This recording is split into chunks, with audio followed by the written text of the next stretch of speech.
Et si je vous disais qu'un club de football pouvait incarner à lui seul l'histoire d'une ville industrielle, l'ascension d'une dynastie et l'image d'un pays tout entier? La Juventus de Turin, fondée en 1897, est bien plus qu'une équipe en noir et blanc. C'est le symbole d'une Italie moderne, forgée par le travail, la puissance économique et une ambition sans limite. Devenue le club le plus titré du pays, la Juve est aussi un miroir de la société italienne. Ses triomphes, ses crises, ses légendes et ses polémiques racontent un siècle d'histoire. Mais comment la Juventus est-elle passée d'un petit club étudiant à une véritable institution nationale et mondiale? À Turin, au pied des Alpes, il existe un club dont le nom évoque immédiatement l'excellence, la gloire et parfois la controverse. La Juventus. Plus qu'une équipe de football, la vieille dame est une véritable institution. Ses couleurs noires et blancs, ses stades pleins et ses légendes ont façonné l'histoire du sport italien et mondial. Mais la Juventus, c'est aussi l'histoire d'une ville industrielle, capitale de l'automobile, et d'une famille, les Agnelli, qui ont transformé ce club en empire. Derrière chaque titre, chaque victoire européenne et chaque scandale, on retrouve les tensions et les rêves d'une Italie en pleine mutation. La Juventus voit le jour en 1897, à une époque où le football n'est encore qu'un sport nouveau en Italie, pratiqué principalement par des étudiants et des expatriés. Son nom, Juventus, qui signifie jeunesse en latin, reflète l'esprit de ses fondateurs. Un groupe de lycéens du lycée Massimo d'Azeglio à Turin, désireux de créer une équipe pour affirmer leur identité et participer à ce jeu venu d'Angleterre. Très vite, le club adopte les couleurs noir et blanc, inspirées de celles de Notts County, un club anglais qui lui fournit ses premiers maillots. Ce choix esthétique, sobre et puissant, deviendra une marque de fabrique universellement reconnue. Au tournant du XXe siècle, Turin est déjà une ville en pleine mutation. Berceau de l'industrialisation italienne, elle attire ouvriers, ingénieurs et entrepreneurs. Le football y trouve un terrain fertile. Il devient un moyen d'intégrer les populations, de souder des communautés et de donner à la ville une vitrine sportive. Dans ce contexte, la Juventus s'impose progressivement face aux autres clubs turinois, comme le Torino, en incarnant une identité plus ambitieuse, tournée vers l'avenir. L'un des tournants majeurs de l'histoire du club survient en 1923, lorsque la famille Agnelli, fondatrice de l'empire automobile Fiat, prend le contrôle de la Juventus. À partir de ce moment, le destin de la Juve est intimement lié à celui de l'Italie industrielle.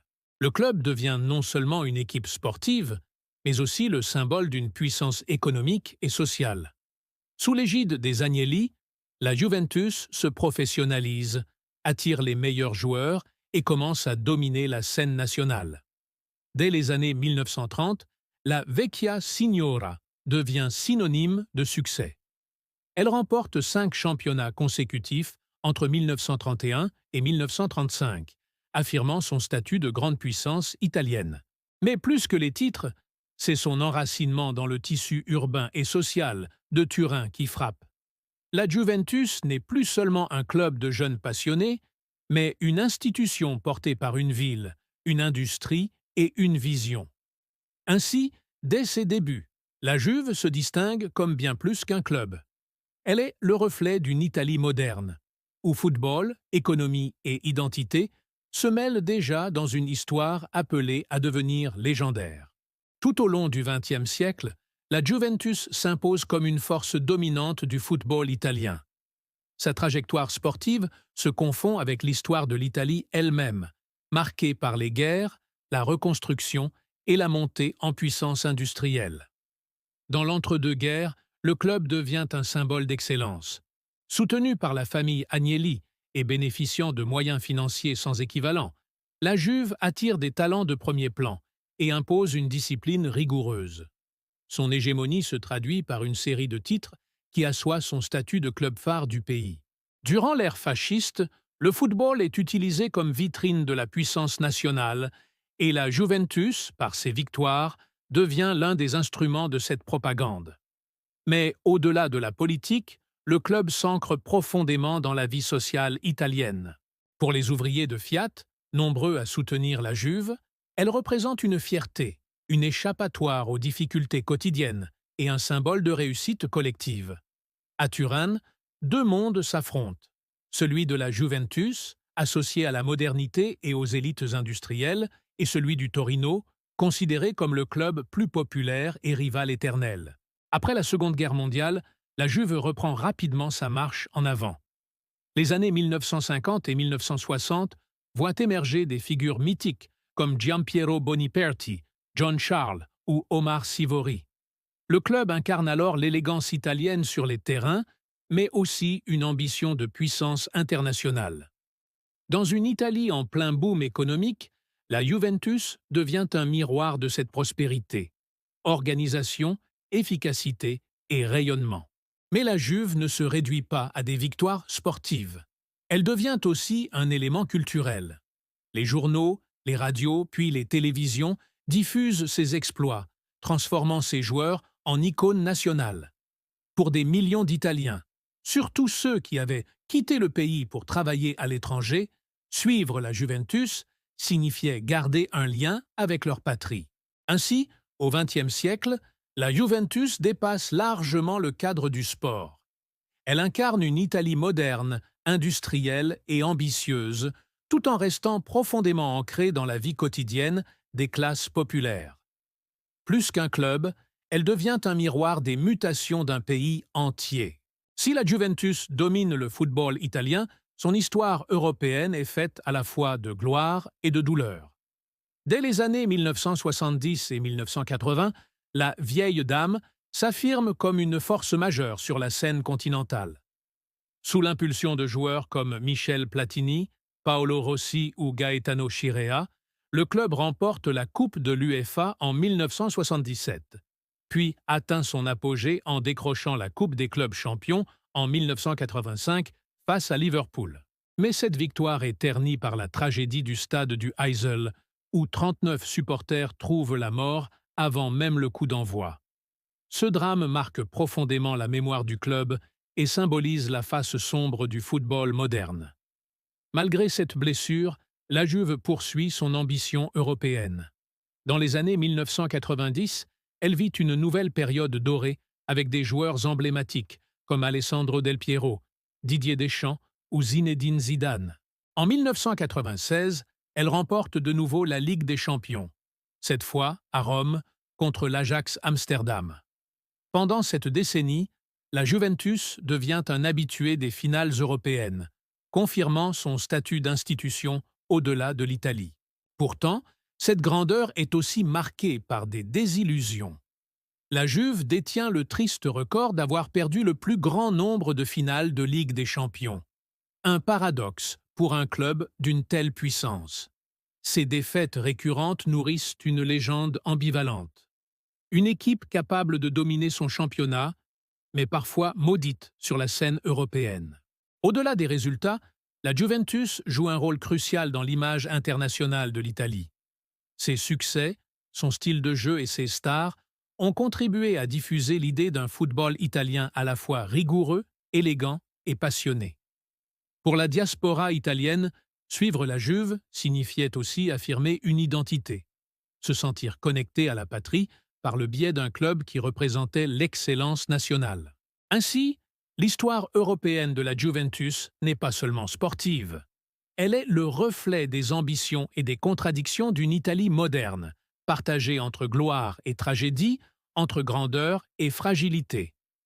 Au XXIe siècle, la Juventus demeure le club le plus titré et le plus influent d'Italie. Avec plus de 30 championnats remportés, sans compter ceux retirés après scandale, elle symbolise la constance, la discipline et l'ambition qui caractérisent son histoire. L'inauguration de l'Allianz Stadium en 2011 marque une nouvelle ère. Le club devient pionnier en Italie avec une enceinte moderne, pensée pour les supporters et conçue comme un outil de puissance économique. Mais l'histoire récente de la Juve est aussi marquée par des controverses. L'affaire du Calciopoli en 2006, révélant des manipulations arbitrales dans le championnat italien, entraîne la relégation du club en Série B. Cet épisode, traumatisant pour ses supporters, aurait pu briser l'institution. Pourtant, la Juventus renaît de ses cendres et reconquiert la Série A dès 2012, inaugurant une décennie de domination avec 9 titres consécutifs. Ce retour triomphal renforce encore son image de club résilient, capable de surmonter les épreuves les plus dures. Sur le plan international, la Juve attire encore des stars mondiales. Andrea Pirlo, Gianluigi Buffon, Cristiano Ronaldo ou plus récemment Dusan Vlahovic incarnent cette ambition globale. Chaque recrutement majeur est interprété comme une affirmation de puissance et une volonté de maintenir le club parmi les élites européennes. Mais au-delà des résultats sportifs, la Juventus reste un phénomène culturel. Son logo minimaliste, adopté en 2017, symbolise une stratégie visant à transformer le club en marque mondiale, comparable aux géants du sport comme le Real Madrid ou Manchester United. Cette vision suscite des débats. Certains y voient une modernisation nécessaire, d'autres une rupture avec l'identité traditionnelle du club. Aujourd'hui, la Juventus est à la fois fierté nationale et sujet de controverses. Aimée ou détestée, respectée ou critiquée, elle incarne plus que jamais une Italie en tension entre tradition et modernité. Pour ces millions de tifosi, en Italie et dans le monde entier, elle reste la Vecchia Signora, une vieille dame immortelle qui porte en elle un héritage unique, fait de gloire, de drame et de passion. La Juventus n'est pas seulement un club de football, c'est une histoire, une dynastie et un miroir de l'Italie moderne.